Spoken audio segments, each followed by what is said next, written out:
Glória a Jesus.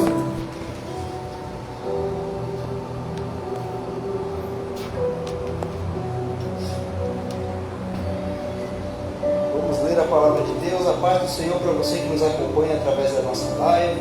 Mais uma vez, a paz do Senhor para a igreja. Vamos fazer a leitura da palavra de Deus no capítulo 55 de Isaías, versículos 10 e 11. Isaías capítulo 55. Glória a Deus, aleluia. Versículos 10 e 11. Glória a Jesus.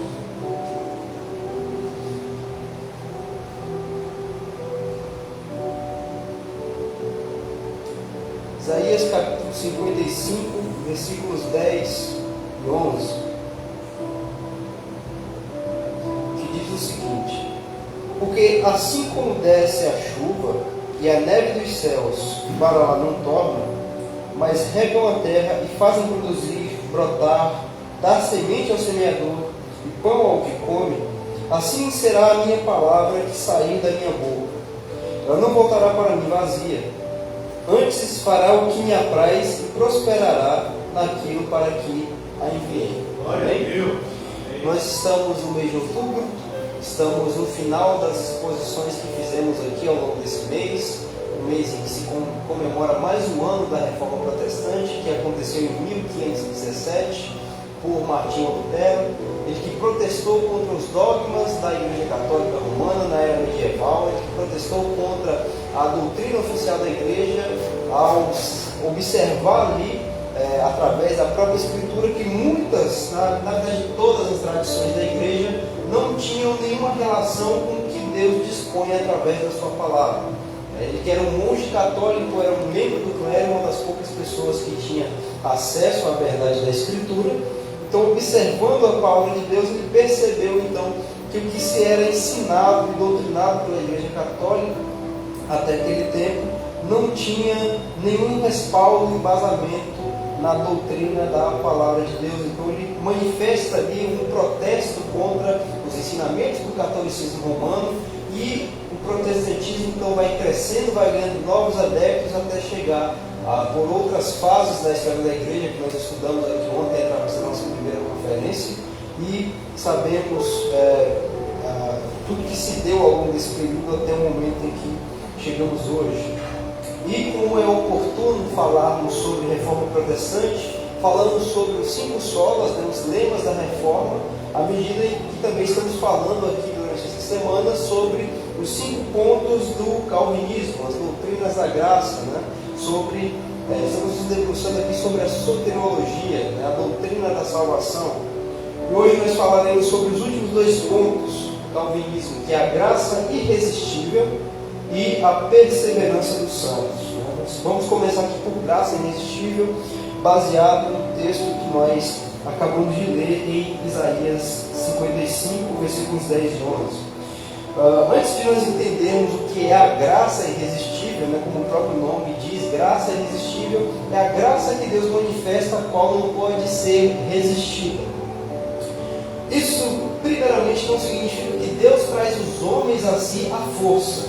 Deus não força ninguém a si. Se nós vamos ler lá em Jeremias capítulo 31, Deus fala que Ele atrai com cordas de amor, com benignidade. Então, Deus ele traz as pessoas a si, pela sua graça, transformando as disposições do coração do ser humano para que sejam atraídos até Deus. Porque quando nós lemos lá em Romanos, nós vemos que a carne ela é inclinada para o mal. O ser humano ele tem uma tendência natural a ser inclinado para as coisas da carne, para o que não glorifica a Deus, para o que desonra a Deus, para o que mancha a santidade de Deus. Então, Deus ele transforma as disposições do coração do homem através do Espírito Santo, para que esse homem então, que está inclinado às coisas da carne, ele agora tem interesse, atração por Deus e pelas coisas de Deus. Então não significa que a graça é irresistível, que Deus traz os homens à força, que eles não resistem, não oferecem resistência porque Deus traz a força. Não significa isso. Não significa também que o homem que é eleito por Deus para ser salvo não possa temporariamente resistir à pregação e resistir ao chamado de Deus. Tem muitas pessoas que vêm a Cristo e que permanecem com Cristo, mas que não vêm no primeiro momento. Ouvem a pregação, ouvem o Evangelho, mas não vêm logo de primeiro momento. Então não significa que não há uma resistência de primeiro momento. Isso também significa que, independente de qualquer coisa, nós temos o dever e a obrigação de respondermos ao chamado de Deus. Quando Deus chama, nós devemos atender o seu chamado. Amém?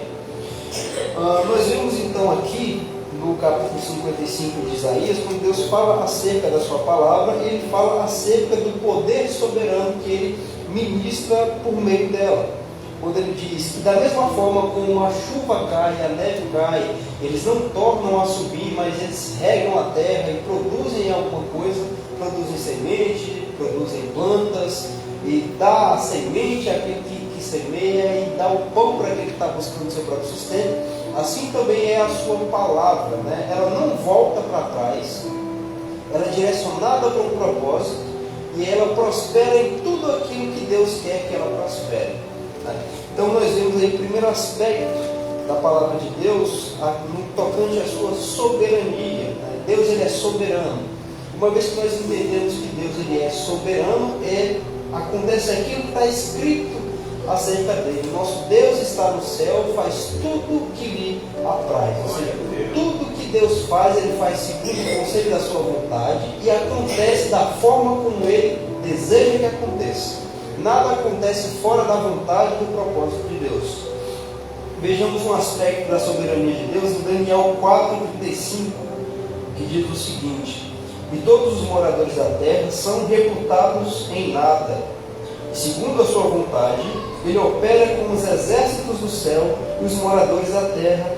Não há quem possa estorvar a sua mão e lhe dizer: que fazes? Ou seja, Daniel ele apresenta aqui Deus como aquele que trabalha com a sua criação. Ele criou todas as coisas e ele trabalha com a sua criação para que tudo vá cooperando para o cumprimento dos seus propósitos e dos seus desígnios e aconteça exatamente o que ele quer. E Daniel completa aqui dizendo: não há ninguém que possa impedir Deus de fazer o que ele quer. Quando ele diz: não há quem possa lhe estorvar a mão, ou seja, não há ninguém que possa segurar a mão de Deus e dizer: o que você está fazendo? Então, Deus, quando ele age, quando ele decide entrar em ação, quando ele vai realizar alguma obra, ele vai realizar essa obra da forma como ele pretende e ela vai ocorrer, acontecer e ser concretizada da forma como Deus quer que aconteça. Se é assim, então nós podemos dizer que com relação à salvação acontece da mesma forma. Se o desejo de Deus é salvar um homem, essa pessoa será salva. Porque como o próprio texto está dizendo aqui, não há quem possa impedir os propósitos de Deus. A dizer, por exemplo, de Jó, no capítulo 42, quando ele diz: bem sei que tudo podes e nenhum dos teus planos podem ser frustrados. Se o propósito e o plano de Deus é salvar a mim, é salvar você que nos acompanha nesse momento, não haverá nada nem ninguém que pode fazer com que esse plano não dê certo. Então, com base nisso, se Deus é soberano sobre toda a sua criação, sobre todos os aspectos dela, ele é soberano também sobre a salvação. Uma vez que Deus escolheu salvar, uma vez que ele escolheu a quem salvar, como nós já aprendemos nos pontos anteriores, ele vai salvar, porque esse é o desejo e essa é a vontade dele. Como nós já lemos aqui, Deus faz tudo o que lhe apraz. Se der prazer em Deus fazer, ele faz. Se é segundo a vontade dele, ele realiza. Não há ninguém que possa impedir. Ou podemos ver muitos mais outros aspectos da soberania de Deus em Isaías 43, verso 13, quando diz, o próprio Deus aqui falando: ainda antes que houvesse dia, eu sou, ninguém há que possa fazer escapar das minhas mãos. Operando eu, quem impedirá? Então, com base nesses textos, nós vamos aqui montando a doutrina da soberania de Deus. Acho que Deus ele é plenamente soberano. Como o próprio texto está dizendo, não há ninguém que possa fazer alguém escapar das mãos de Deus. E uma vez que ele estiver operando, uma vez que ele estiver agindo, uma vez que ele estiver trabalhando, não há quem seja capaz de impedir tanto o trabalho quanto o resultado desse trabalho que Deus está operando. E também isso se aplica na obra da salvação. Então, com base nisso tudo, nós vemos aqui que o homem ele não quer dizer que ele vai resistir a Deus em um primeiro momento, né? Não significa que Deus vai trazer a força, mas de uma forma ou de outra, Deus vai atrair aquele determinado pecador a si, se essa for a sua vontade, e aquela pessoa será salva.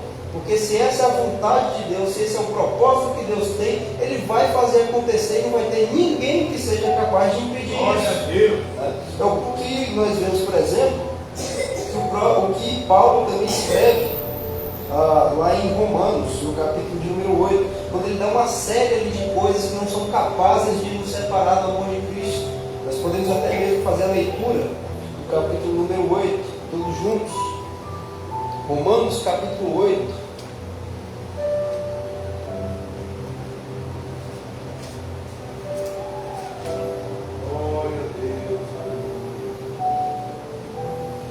Veja o que diz Romanos capítulo 8, versículos 38 e 39. Ele diz o seguinte: porque estou certo de que nem a morte, nem a vida, nem os anjos, nem principados, nem potestades, nem o presente, nem o porvir, nem a altura, nem profundidade, nem alguma outra criatura nos poderá separar do amor de Deus que está em Jesus, em Cristo Jesus nosso Senhor.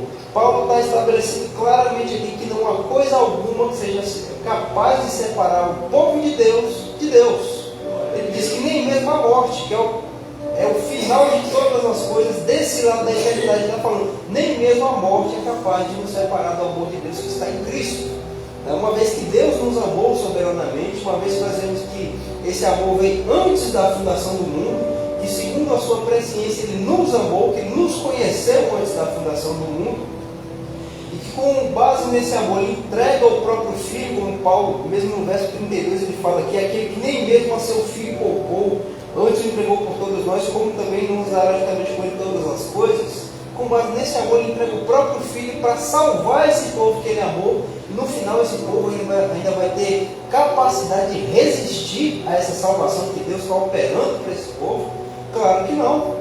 Com base em tudo isso que nós lemos aqui, remontando a doutrina da soberania de Deus em todos os textos que nós acabamos de ler, e em muitos outros mais que nós poderíamos nos debruçar aqui, uma vez que Deus decidiu salvar, e Ele traçou um plano de salvação, e já consumou essa obra de salvação na pessoa de seu Filho, a única coisa que vai restar agora é que esse indivíduo seja de fato salvo. E é por isso que ele não resistirá ao chamado do Espírito Santo, que a gente chama de o chamado eficaz.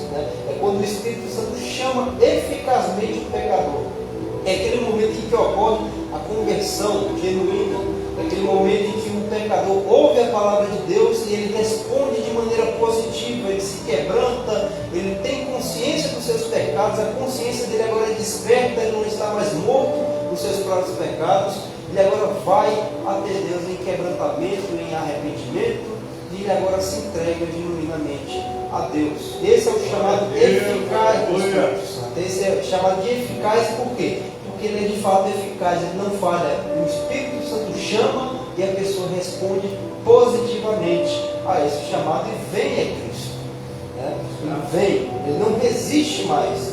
Como eu disse, ele pode resistir em outros momentos, mas uma vez que o Espírito Santo, ele sendo Deus, dono de todo o poder, ele chama de uma forma eficaz, esse pecador específico não tem como resistir a esse chamado, ele vai ser atraído a Jesus Cristo. Isso nos leva ao segundo ponto que nós iremos tratar agora, que é da perseverança dos santos. Nós já entendemos que Deus é soberano, completamente soberano no que diz respeito à salvação, desde o início até o final dela, até mesmo quando nós vimos Paulo falou que aquele que começou a boa obra é fiel para completá-la até o dia de Cristo, ou seja, Deus é quem começa a obra da salvação na vida de uma pessoa e Ele quem conclui. Deus ele é soberano em todos os aspectos, no começo, no meio e no final da salvação. Nós já aprendemos então que Deus sendo soberano, que o homem não tem capacidade de resistir, não há quem seja capaz de resistir à sua vontade, é o que nós aprendemos com as Escrituras. Vamos falar da perseverança ou da preservação dos santos, que é o último ponto das doutrinas da graça. E nós vamos para João, capítulo 10, versículos 27 a 29.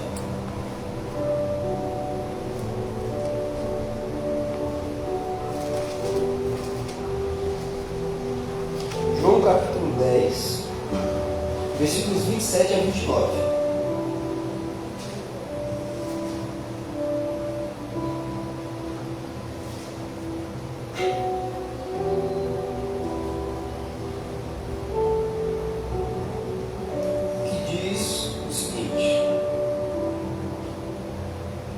As minhas ovelhas ouvem a minha voz, e eu conheço-as, e elas me seguem. E dou-lhes a vida eterna, e nunca perecerão, e ninguém as arrebatará das minhas mãos. Meu Pai, que me as deu, é maior do que todos, ninguém pode arrebatá-las das mãos de meu Pai. Basicamente a mesma coisa que Paulo desenvolve lá na carta aos Romanos, que nós acabamos de ler no capítulo 8, versículos 38 e 39. Jesus está dizendo categoricamente que as ovelhas dele ouvem a sua voz e a seguem. A graça irresistível está nisso aí. Ouvem a voz de Jesus Cristo e saem seguindo ele como as ovelhas seguem o seu pastor. Não resistem a esse chamado e saem seguindo atrás dele. Jesus continua dizendo que ele lhes dá a vida eterna e que elas nunca perecerão. Ou seja, está falando aqui justamente da questão da eternidade, da salvação da alma.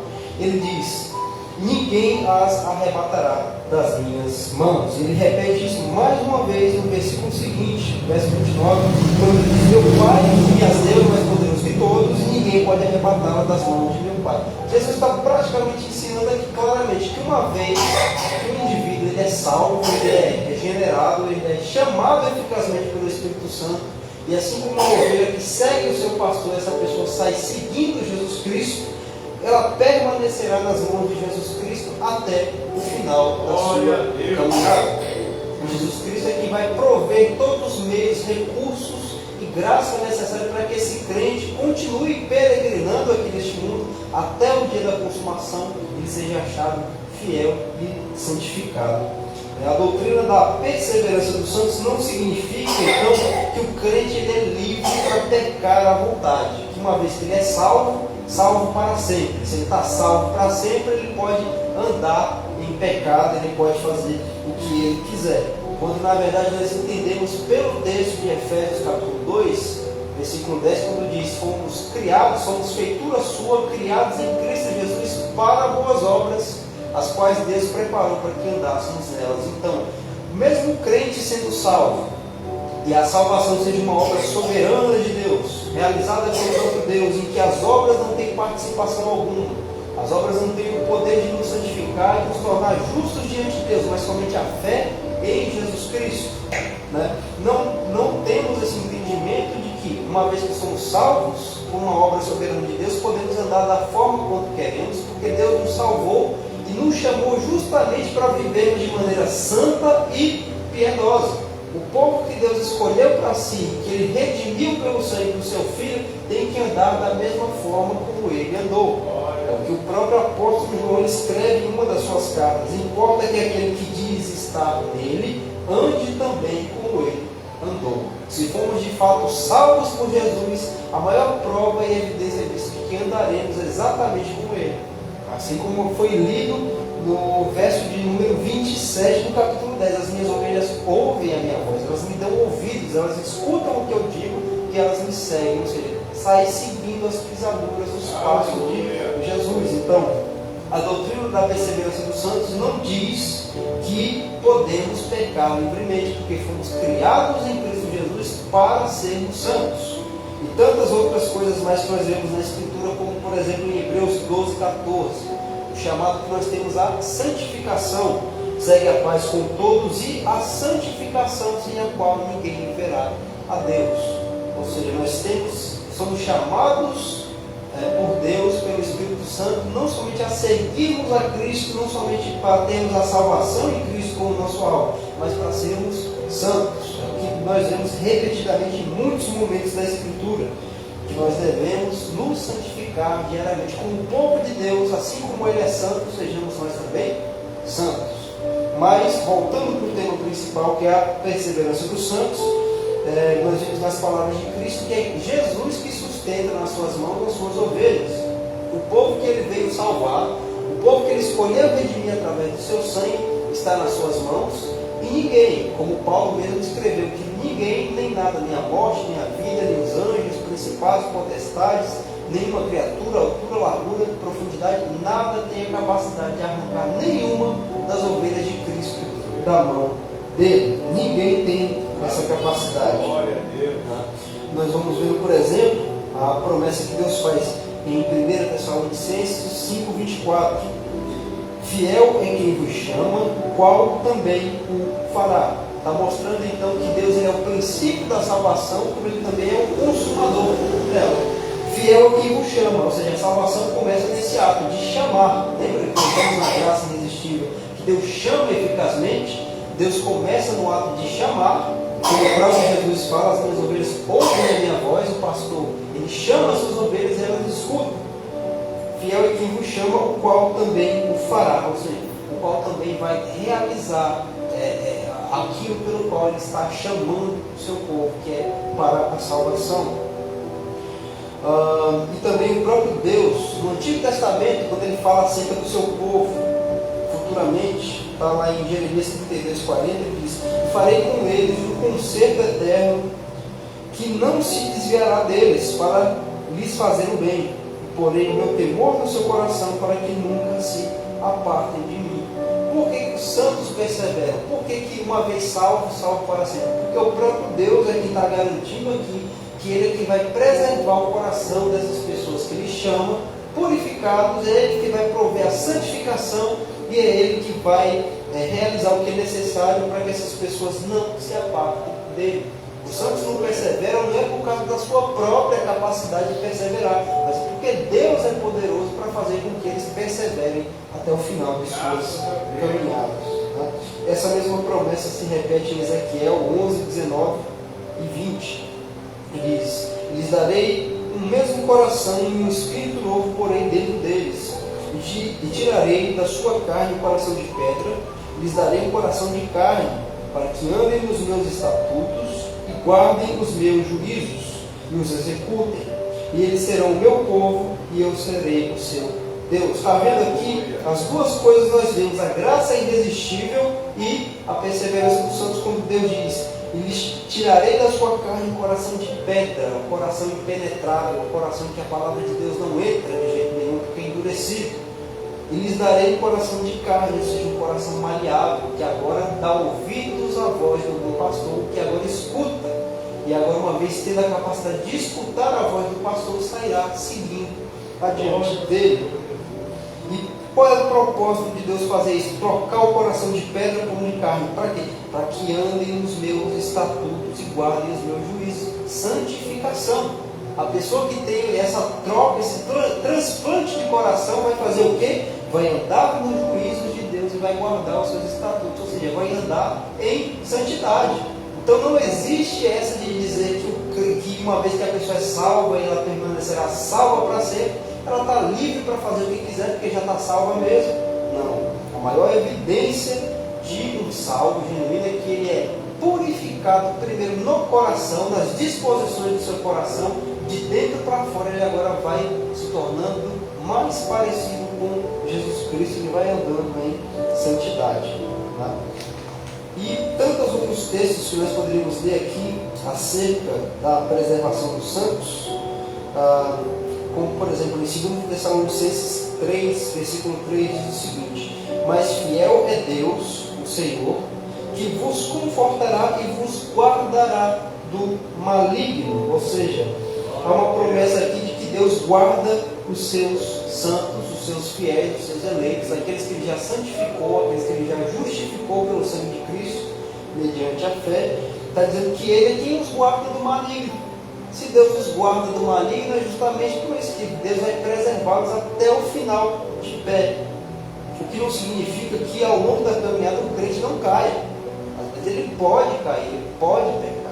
Somente no dia da glorificação, em que os nossos corpos serão transformados, é que o pecado será completamente erradicado, separado da nossa natureza, e nós seremos santos e irrepreensíveis, diante de Deus, mas até lá nós ainda caminhamos com essa natureza, nós ainda pecamos e ainda caímos, ainda falhamos. Dentro da Escritura nós vemos muitos exemplos. Nós vemos o exemplo de Davi, que é muito clássico, era um homem chamado o homem segundo o coração de Deus, e que pecou, e que caiu em adultério, e manteve ainda tudo escondido durante muito tempo. Mas aí nós vemos a graça de Deus soberana em não deixar a pessoa que escolheu salvar cair. Deus poderia ter deixado Davi caído, prostrado no pecado dele, e isso eventualmente se transformaria em uma perdição. Davi poderia ter se perdido.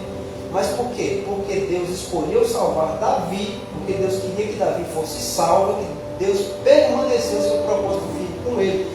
Enviou o profeta Natan para que o repreendesse, e através dessa repreensão ele teve o quebrantamento, o arrependimento, e se voltou para Deus novamente. Glória a Deus. Essa é a diferença. Glória. E é justamente por isso então que nós entendemos acerca dos que se desviam. Porque tem gente que vai dizendo que essa doutrina não é bíblica, porque tem pessoas que se desviam. Dentro da Escritura nós encontramos exemplos dos que se desviaram, né? Em contraparte, uma vez que Davi foi preservado por Deus, Saul não foi.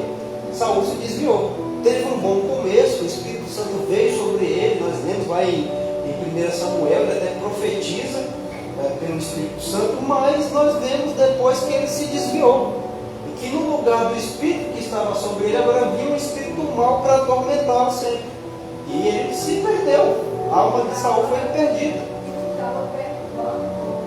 E isso, ele ficava sempre perturbado, e era necessário que Davi viesse, tocasse uma canção para acalmá-lo, para que ele ficasse pleno e sossegado. Alguns vão dizer que a doutrina da preservação ou perseverança dos santos não tem uma base com base nisso. Mas vejamos o que diz 1 João, capítulo 2, versículo 19. João está falando acerca dos apóstolos, dos que se desviaram da verdade, dos que se desviam. Ele diz: saíram de nós, mas não eram de nós, porque se fossem de nós, ficariam conosco. Mas isto é para que se manifestasse que não são todos de nós. João está falando com todas as letras. Os que saíram do nosso meio, nós que somos a igreja de Deus, o povo de Cristo, os que saíram de nós, não eram de nós, não eram dos nossos. Porque se eles fossem dos nossos, se eles fossem salvos de verdade, se eles fizessem parte dos eleitos, eles permaneceriam conosco. O desvio deles ocorreu justamente para que se ficasse manifesto, conhecido, de que eles não eram salvos, de que eles não eram dos nossos. Então todos aqueles que se desviam e permanecem na apostasia, permanecem desviados até o final das suas vidas, até o último segundo, é porque esse nunca foi ovelha de Jesus Cristo. Tá? Justamente o que Jesus rebate aqui no capítulo 10, quando ele fala com os judeus. No versículo 25 ele diz: respondeu-lhe Jesus: já vou tenho dito, ou seja, já tinha dito diante dos judeus que ele era o Messias, e não o credes. As obras que eu faço em nome de meu Pai, essas testificam de mim, mas vós não credes. Por quê? Porque não sois das minhas ovelhas. Jesus fala: vocês pedem para que eu diga abertamente para vocês que se eu sou o Messias ou não. Eu já tenho dito, as obras que eu faço em nome de meu Pai testificam de que eu sou de fato o Messias, mas vocês não creem. Vocês não creem que eu sou o Messias. Por quê? Porque vocês não são as minhas ovelhas. E ele entra no verso 27 que nós lemos: porque as minhas ovelhas ouvem a minha voz e elas me seguem. Então todo aquele que se desvia do caminho da verdade, todo aquele que se desvia e permanece, né? Diferentemente do filho pródigo da parábola, que é o que se desvia, o que cai por um tempo, mas Deus o quebranta e o chama de volta, que é o que aconteceu com Davi, que nós acabamos de mencionar. Ele se desviou por um tempo, mas Deus trouxe de volta, trouxe quebrantamento ao coração dele e trouxe ele de volta para junto de si. É diferente de um filho pródigo. O apóstata é aquele que ele abandona Jesus Cristo, ele abandona a fé, e o temor do coração se aparta completamente, não tem mais nenhum temor de Deus, e ele nunca tem interesse em voltar, e ele não retorna. Essa pessoa não era um dos santos que são preservados por Deus. Se ela se desviou e caiu e não retornou, segue-se então que não era do povo de Cristo. E é isso que João fala. Isso acontece para que fique manifesto que essas pessoas que se desviam não são dos nossos. Mas aos que são de Deus, mesmo que caiam, mesmo que falhem, mesmo que pequem, essas pessoas se desviem por um tempo, ainda assim Deus é quem chama, traz o quebrantamento, o Espírito Santo permanece sobre aquela pessoa, permanece o temor de Deus junto ao coração daquela pessoa, e em dado momento Deus, nem que seja no último momento de vida, Ele quebranta o coração daquela pessoa e traz para junto de si mais uma vez. Com tudo isso que nós estudamos ao longo do mês de outubro, que o ser humano ele é completamente corrompido em todas as suas vertentes, que por ser corrompido pelo pecado ele está morto em seus próprios pecados e delitos, ele não tem como responder ao chamado de Deus por conta própria, porque por natureza ele é inimigo de Deus, inclinado às coisas da carne. Uma vez que nós aprendemos que Deus então, ele elege alguns dos indivíduos dessa raça toda que está caída, que está toda condenada ao inferno para salvar, ele envia o filho dele para morrer por esse grupo de pessoas que ele decidiu escolher salvar.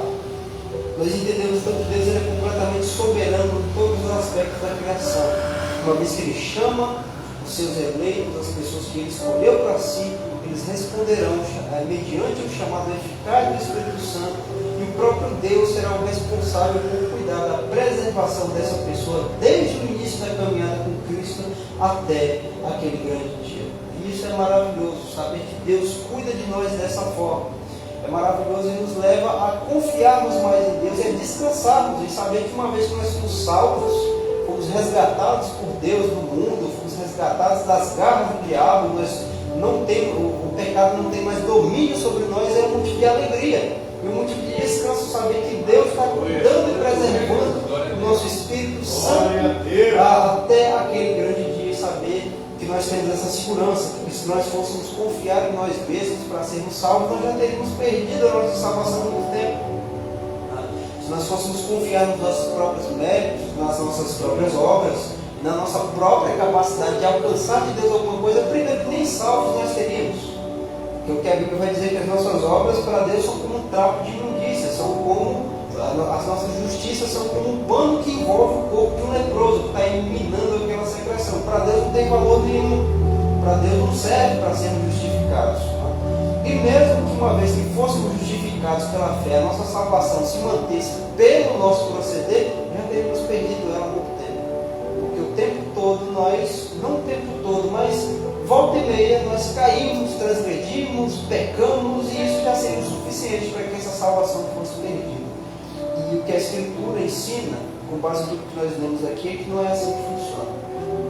Que uma vez nós podemos até cair, podemos pecar, o salvo de fato, o eleito de fato pode cair, ele pode pecar e até mesmo se desviar por um tempo. Mas mediante o propósito de Deus, soberano de Deus, que Deus deseja salvar aquele indivíduo especificamente, ele será salvo, ele será trazido de volta do seu desvio à presença de Deus e ele permanecerá com Cristo até o final. Amém? Vamos orar neste momento em agradecimento ao Senhor justamente por essa bondade, por essa graça maravilhosa de nos eleger na pessoa do seu Filho com base nos méritos do seu próprio Filho Jesus, sendo que nós nada merecíamos da parte de Deus. Não merecemos sermos preservados em santidade para sermos salvos. Nós não merecemos que o Espírito Santo nos chamasse eficazmente para que tivéssemos a nossa consciência desperta. Nós não merecemos absolutamente nada disso, mas Deus, na sua soberania, porque Ele assim quis fazer, Ele realiza essa obra e recebe para si toda a glória que lhe é devida. Vamos orar nesse momento? Pai, nós agradecemos ao Senhor por esse cuidado, por essa dádiva, por essa graça maravilhosa que o Senhor despeja sobre nós, por essa dádiva maravilhosa que o Senhor despeja sobre toda a tua igreja, Senhor.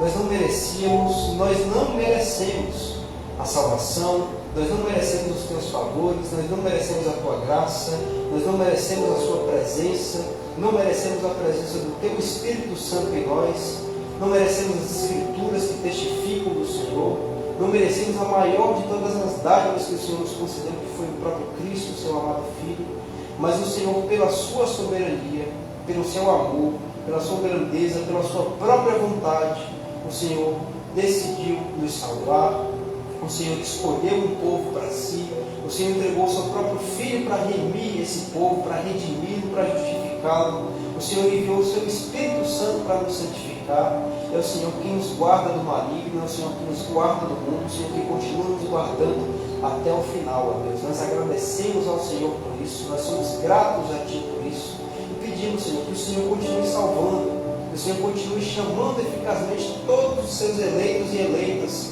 as quais o Senhor Jesus resgatou com seu sangue, a tempo oportuno. Que o Senhor faça o seu reino se expandir, que o Senhor faça o seu reino crescer, que o Senhor faça o seu reino aumentar cada vez mais, que a influência do seu Espírito permaneça e seja crescente no meio do seu povo. Nós te agradecemos, ó Deus, no nome do Senhor Jesus Cristo. Amém. Desde já eu agradeço a minha riquíssima oportunidade de estar aqui ministrando a palavra de Deus mais uma vez, no nome do Senhor Jesus. Amém. Graças a Deus.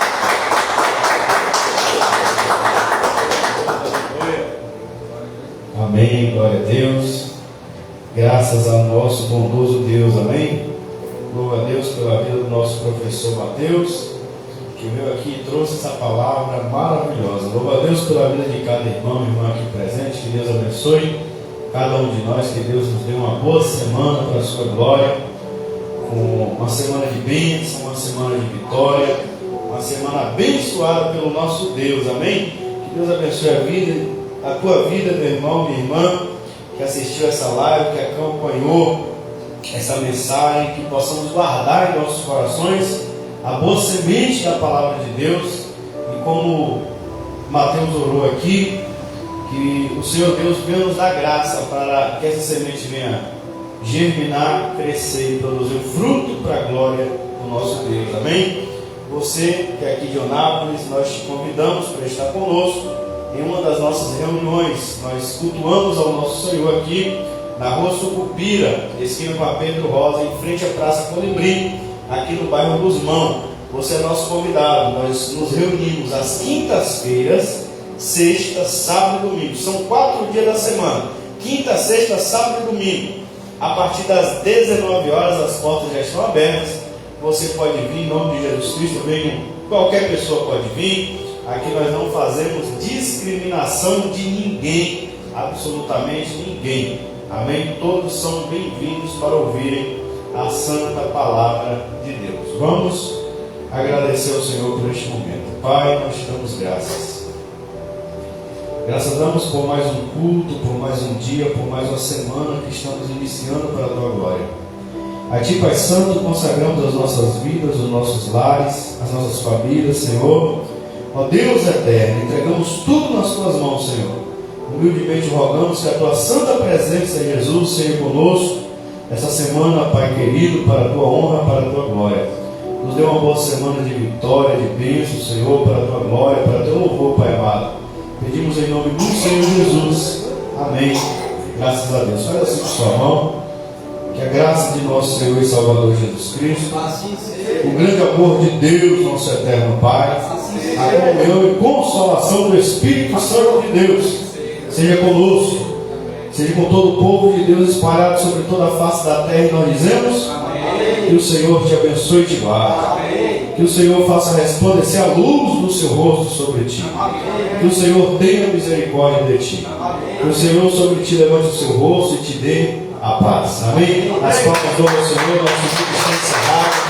Em nome do Senhor Jesus Cristo.